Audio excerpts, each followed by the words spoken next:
The Law and You, a look at laws in St. Vincent and the Grenadines which affect our daily lives. The Law and You, presented by lawyer panel P.R Campbell QC and brought to you on SVG-TV as a public service. Ladies and gentlemen, brothers and sisters, boys and girls, greetings. Welcome to another presentation in this public service nation building series, The Law and You. This is program number 901. Coming to you on Monday, the 4th of June, 2018. On this program, I will speak to you on the topic, the essence of a no-confidence motion. But before getting into the topic, a few preliminary comments. Firstly, condolences go out to all families which have suffered recent bereavements, particularly the families of those 5 persons who were drowned at various beaches over the weekend. I understand some of the dead were children, and I know how their relatives must mourn their loss. I want in particular to send condolences to the family of my good friend's brother Herbie Young, Babs Young, Frank Young, and the other siblings and members of the family on the passing of their mom. I wish you God's comfort at this difficult time. Condolences especially also go out to Sister Lorna Daisley, the widow of our brother Sonny Daisley, who passed a few days ago. Our condolences to the family of Deaconess Abbott and all the spiritual Baptist brethren of her church. Condolences to the family of Mrs. Miguel, an icon in the Mariquar Valley. I got to know Mrs. Lucy Miguel very many years ago when her brother, now departed, Leo Miguel, became a client of mine. Very, very many years ago. And she has always impressed me as a stalwart nation builder. Condolences as well to the family of Brother Frederick Forbes, Scoutmaster of many years standing, and well known to me for decades.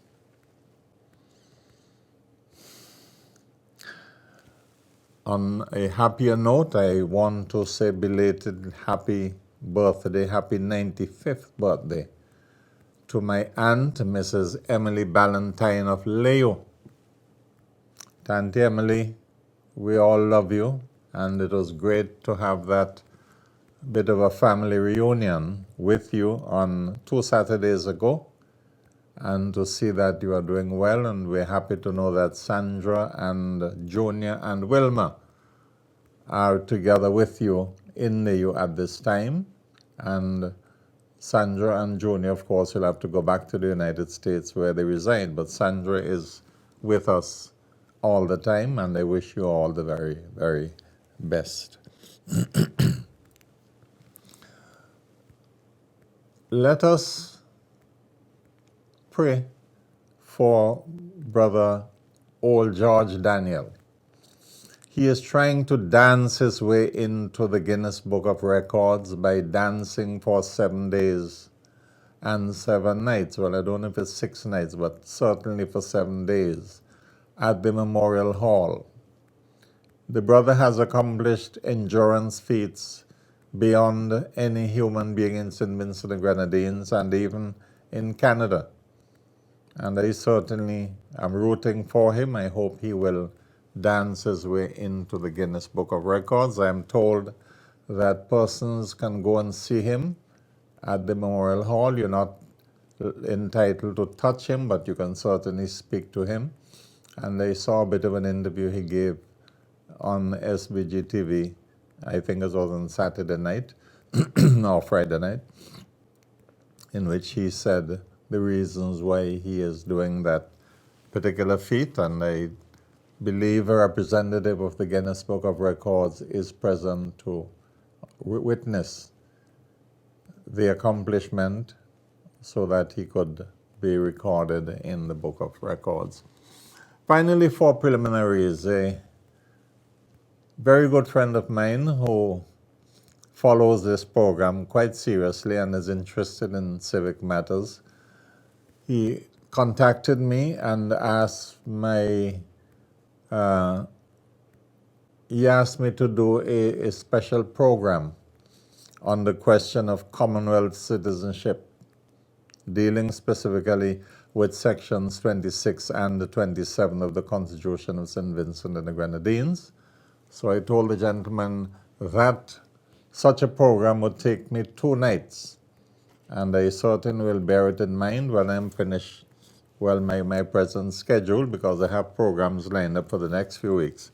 I certainly would want to return to the topic of Commonwealth citizenship and give the brother and those who are interested my considered legal opinions. But you will recall that last week, Monday, I did say that as I interpret the Constitution, a person who holds citizenship of Canada or any other Commonwealth country and also holds Vincentian citizenship can run, win a seat, and be a member of the House of Assembly. And I drew specific attention to the question of Dr. Friday's citizenship. And it is my view that Dr. Friday is properly a member of the House of Assembly, and that the fact that he may hold Canadian citizenship as well does not disqualify him from being a member of the House. The disqualification in the Constitution refers to persons who owe adherence to a foreign state or power, not to a Commonwealth state. But I will explain that in due course when I come to do the 2 programs on the subject. For now, I just give my conclusion as part of the discourse which has taken place and still going on nationally on the subject. All right, the topic for the evening, excuse me.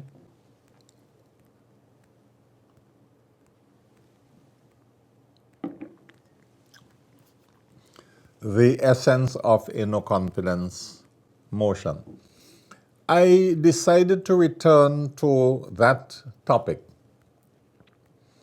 by reason of comments I heard coming from members of the House of Assembly during the debate on the Attorney General Reference Bill. And I would like to weigh in and give my opinion for what it is worth. Now, I said in passing on the last program that the question of confidence or no confidence is a question fundamentally of arithmetic. It is not fundamentally a constitutional question or a legal question. You see, the use of the term confidence doesn't mean that you support the policies of the government or you agree with or disagree with what the government is doing or has done. Therefore, when we come across the concept of confidence or no confidence, as mentioned in the Constitution of practically every democratic country, the confidence there doesn't mean to say, well, I am confident of what the government is doing. That is not what confidence means. Confidence in the context of no confidence motions simply means whether the government commands the majority support from the elected members in a particular parliament. if a government hasn't got majority support, then the opposition can move a vote of no confidence, because the motion would say that this parliament or this house has lost confidence in the government, not that the house has now come to disagree with what the government is doing. Has nothing to do with the government's policies and whether you agree or disagree with the government policies. To say that a parliament has lost confidence in a government simply means that the government no longer arithmetically has the majority support in the House. That's all it means. Therefore, a motion of no confidence is a device to test whether the government still has a majority or not. Now, there are systems, for example, Great Britain, where the parliament consists of over 600 seats, and where in parliament there are several parties, a lot of little parties. Some have 2 seats, 3 seats, 1 seat. And there are times when the main parties, the Conservatives on the one hand and Labour on the other hand, are almost neck and neck, especially in times when the Liberal Party has very few members of Parliament elected in the House. And therefore, in a lot of cases, the government party asks some of the minor parties to give them support in Parliament, so that they are able to go to the Queen. The leader of that party is able to go to the Queen and tell Her Majesty that he or she now has the majority support in the Parliament, which would entitle him or her to be named Prime Minister. Sometimes it is a coalition, that is a joining of the Liberals. When the Liberals used to be strong, they were a powerful third force in British politics. And from time to time, they will join forces with one of the other parties, usually Labour, to form a coalition government in historical times. So that there would come times when quarrels will break out between the government and its minor party supporters. And the country would generally not know if the government still has a majority support in the Parliament. And in those circumstances, a no confidence motion would be brought, and the members of Parliament would have to be counted one by one. But you're talking about parliaments of over 600. The same with large parliaments. Our parliament has 15 elected members. 15. This is a small country. So there is no mystery about the question as to whether the government has a majority or not. Historically, and certainly in my knowledge as a young man following politics, I recall the days when people used to cross the floor.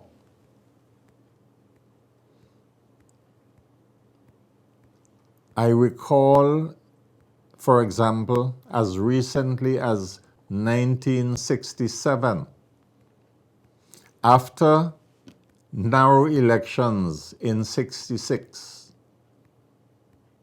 where PPP had won 5 seats and Labour had won 4 seats. Those days there were 9 elected seats in the House of Assembly. And one of the 5 seats won by the PPP government under Joshua was North Leeward, where the Honorable Samuel Eric Slater won his seat by 4 votes. He got 1,500 votes. Mr. Ferdinand, his opponent, got 1,500. Slater got 1,504 votes. Ferdinand, 1,500. So by 4 votes, Slater won north leeward, thereby giving Joshua 5 seats. That was in 1966. There followed a tumult, and the Honorable Samuel Eric Slater decided to leave Joshua and support the Labour Party. Whereupon fresh elections had to have been held because Joshua then lost his majority in 67. This was not even a year after the 66 elections. And in those fresh elections, Labour won 6 seats and PPP won 3. And that was really the effective end of PPP as a cohesive force, except the fact that they came back in a coalition with Mr. Mitchell in 1972.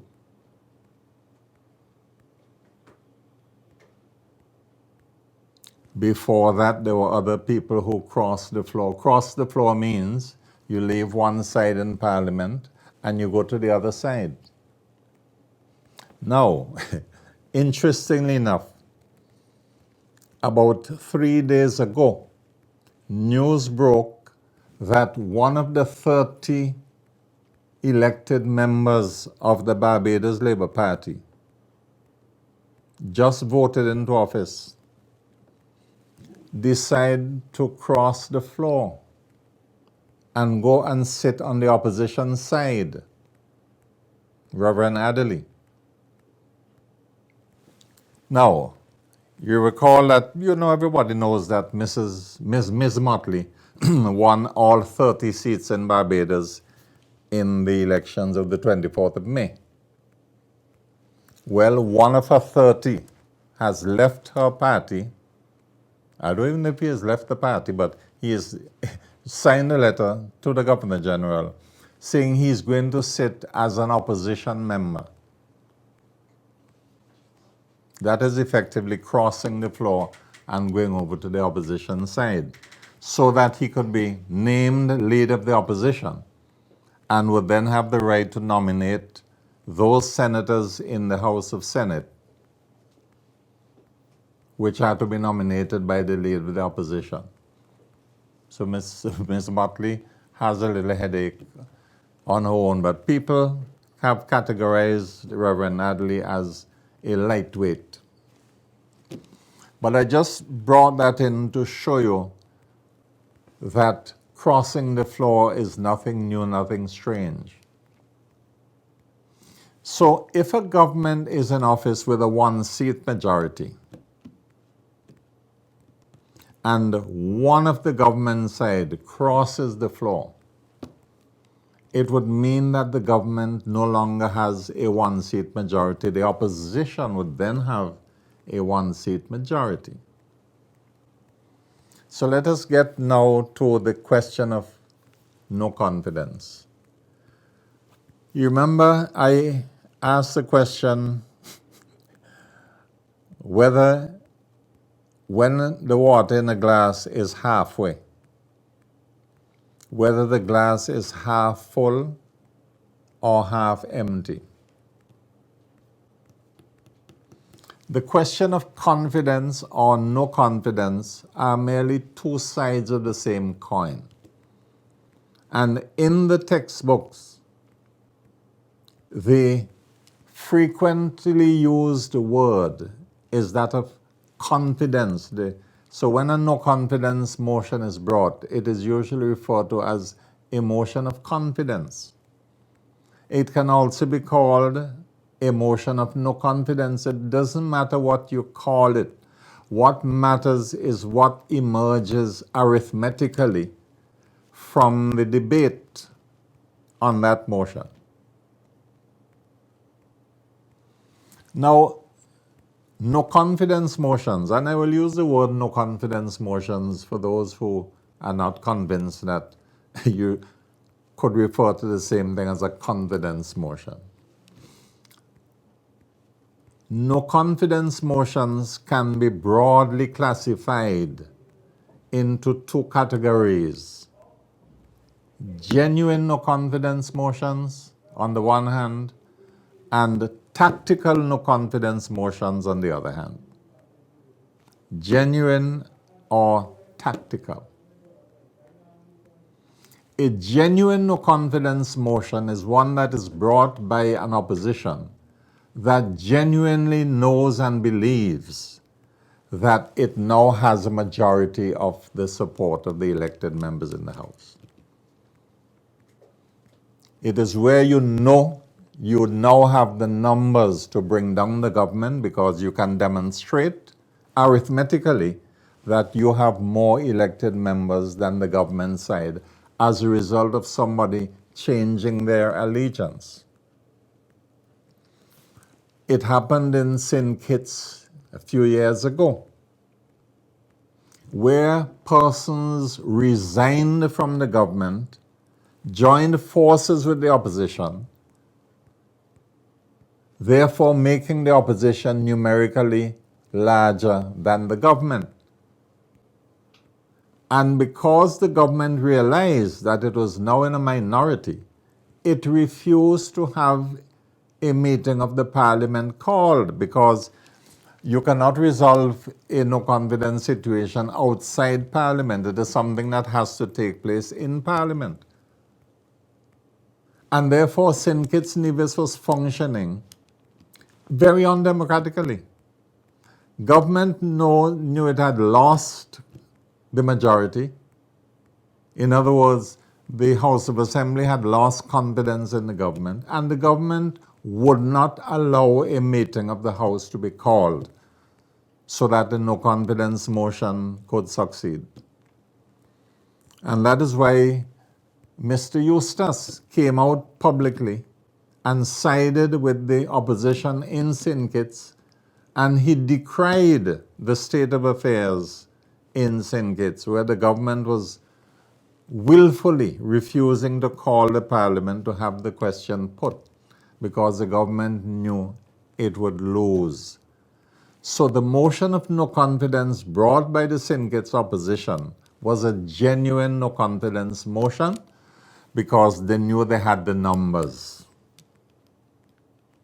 Now, where an opposition party knows it does not have the numbers to bring down the government, but still files a motion of no confidence, that is a tactical motion of no confidence, not a genuine one, because they know genuinely they can't bring the government down, they don't have the numbers. The arithmetic is not on their side.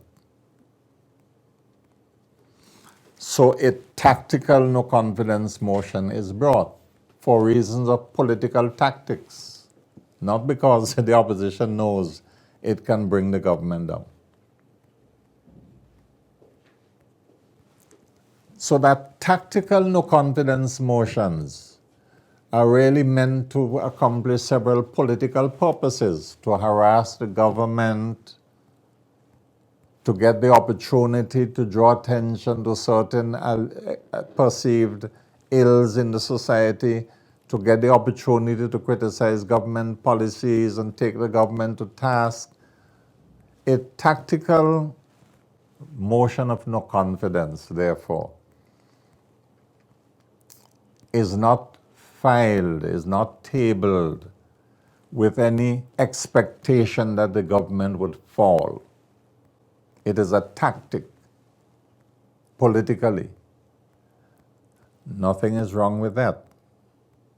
On the other hand, the government has the right to respond in a tactical manner as well if a tactical motion of no confidence is brought against them. That is what governments do all over the world if they know they have the strength arithmetically in the House. Opposition brings a tactical no confidence motion. The government responds with its own tactical maneuver. It files an amendment to the motion of no confidence to deem it a motion of confidence. Now, the important point to understand is this. The government cannot succeed in amending a no confidence motion unless the government has a majority, which is the precise point that the no confidence motion is aimed to refute. The no confidence motion is saying that this House has lost confidence in the government, that the government no longer has a majority of elected members in the House. That is what a no confidence motion is saying. But when the government then goes and amends that no confidence motion and has the amendment carried by a majority, the government is demonstrating arithmetically that the no confidence motion is bogus, is simply a tactical maneuver.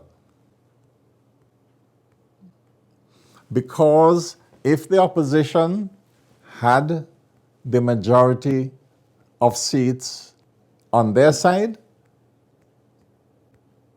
then the government would not be able to succeed in amending their motion and turning it on its head.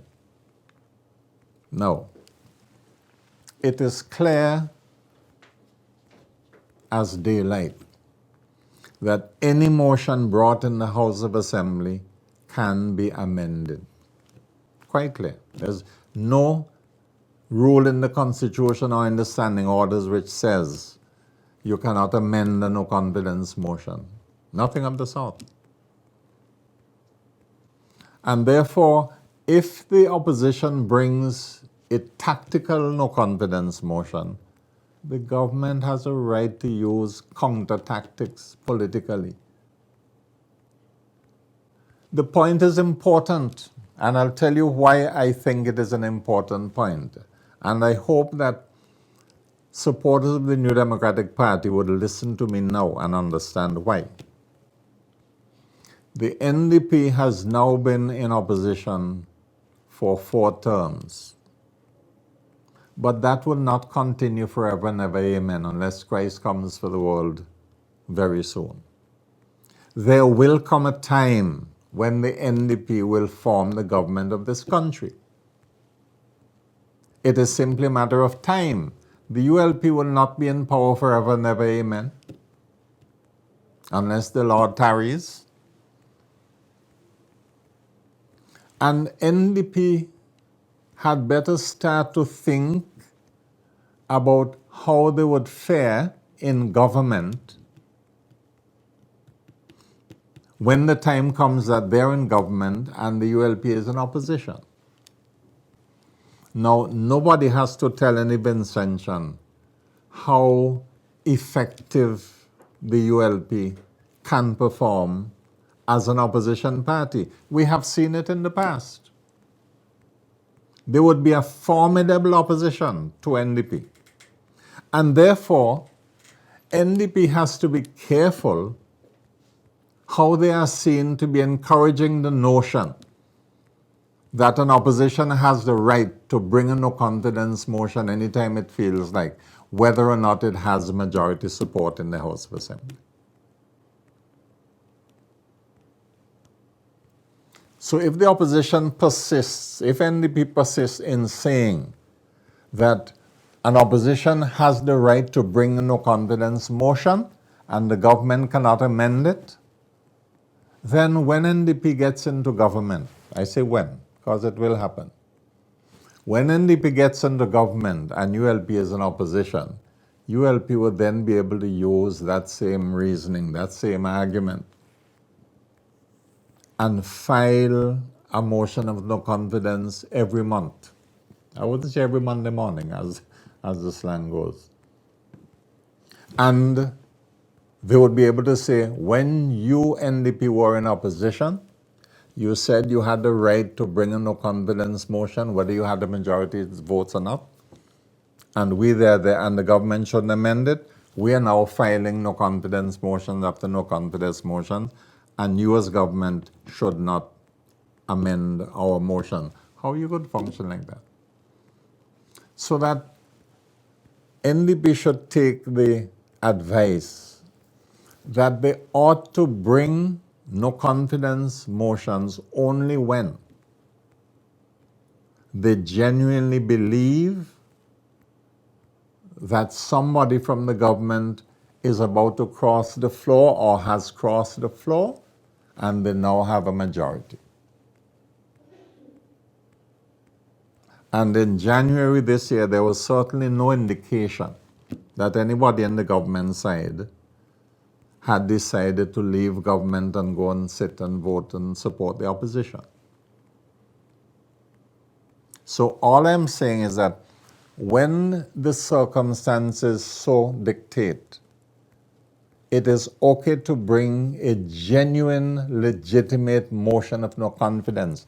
That is what the Constitution protects. But the Constitution doesn't and can't protect a tactical motion of no confidence, because that tactical motion of no confidence can be amended by the government. And when at the end of the day, same debate, because as I mentioned in my program that I dealt with this in the past, there is no argument you can make in a debate on a motion of confidence that you can't make on a motion of no confidence. Same arguments, same criticisms. All that matters is at the end of the debate, when the speaker takes the vote, all that matters is who has the greater numbers, government or opposition. And once there is no reason to suppose that the government has lost its majority, then the opposition should consider its political tactics and strategies very carefully. So the Constitution protects genuine no confidence motions. The tactical ones have to be left to the political rough and tumble. All right, that is all from this program of The Law and You, program number 901. I look forward to being of further service to you next week, Monday, DV, for another presentation in this public service nation-building series, The Law and You. Do have a pleasant week, ladies and gentlemen, brothers and sisters, boys and girls, and may the good Lord continue to bless us all.